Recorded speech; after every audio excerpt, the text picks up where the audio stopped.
Garis kemiskinan di sebuah negara yang dibuat oleh negara itu lebih appropriate, lebih tepat. Kalau kita sekarang berhasil menjaga kekayaan kita, mungkin GDP per kapita kita juga salah satu yang tertinggi di dunia. Dan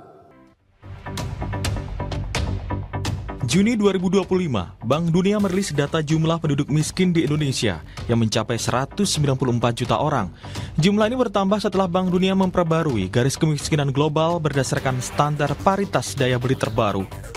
Untuk negara berpenghasilan menengah atas seperti Indonesia, batas pengeluaran penduduk miskin ditetapkan sebesar 8,3 dolar Amerika per orang per hari atau setara 49.244 orang.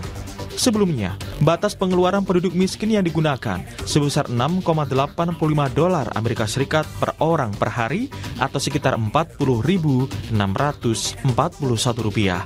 1 dolar paritas daya beli adalah 5.933, bukan seperti 1 dolar yang berlaku umum sekitar 16.000 rupiah. Jika menggunakan acuan tersebut, maka jumlah penduduk miskin di Indonesia meningkat. Menurut laporan Bank Dunia, jumlah penduduk Indonesia dengan pengeluaran di bawah Rp49.244 per orang per hari mencapai 68,2% dari total populasi. Pada tahun 2024, jumlah penduduk Indonesia sebanyak 285,1 juta.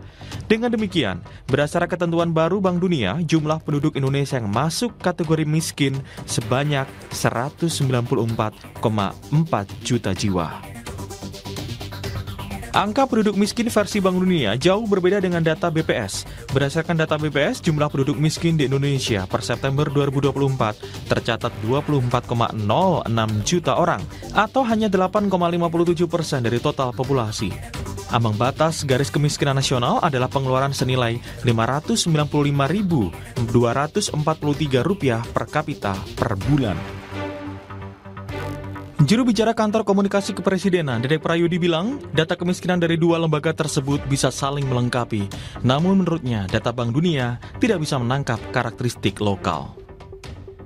Garis kemiskinan di sebuah negara yang dibuat oleh negara itu lebih appropriate, lebih tepat ya untuk menjadi dasar policy dialog atau diskusi tentang kebijakan dan juga tentang program-program yang menargetkan orang-orang yang paling miskin. Jadi Bank Dunia sendiri juga sudah mengatakan bahwa garis kemiskinan di masing-masing negara itu sebenarnya lebih tepat untuk menangkap profil kemiskinan, terutama untuk membuat kebijakan. Jadi tidak ada yang perlu dipertentangkan ya, antara dua data tersebut saling melengkapi. Lagian kalau misalnya data Bank Dunia itu untuk menangkap profil kemiskinan di Indonesia, data Bank Dunia itu mengatakan setidaknya 2 dari 3 orang Indonesia itu miskin. Nah ini kan kita bisa melihat sendiri ya, di sekitar kita. Apa iya 2 dari 3 orang di sekitar kita itu nggak mampu beli makan untuk diri sendiri, nggak mampu untuk berobat, nggak mampu untuk bersekolah, atau tempat tinggalnya jauh dari layak. Presiden Prabowo Subianto juga menekankan pentingnya menekan angka kemiskinan dengan menjaga kekayaan alam secara maksimal agar produk domestik bruto per kapita Indonesia juga meningkat.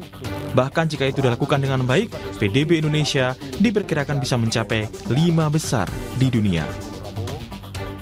kalau kita sekarang berhasil menjaga kekayaan kita,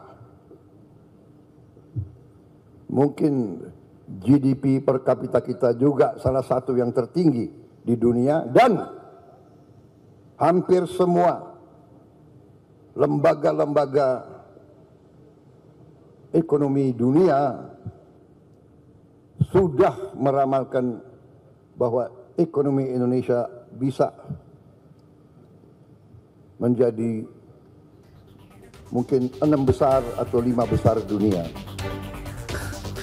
Pemerintah melalui Kantor Komunikasi Presiden juga berharap data Bank Dunia dengan BPS bisa saling melengkapi untuk dasar pembuat kebijakan.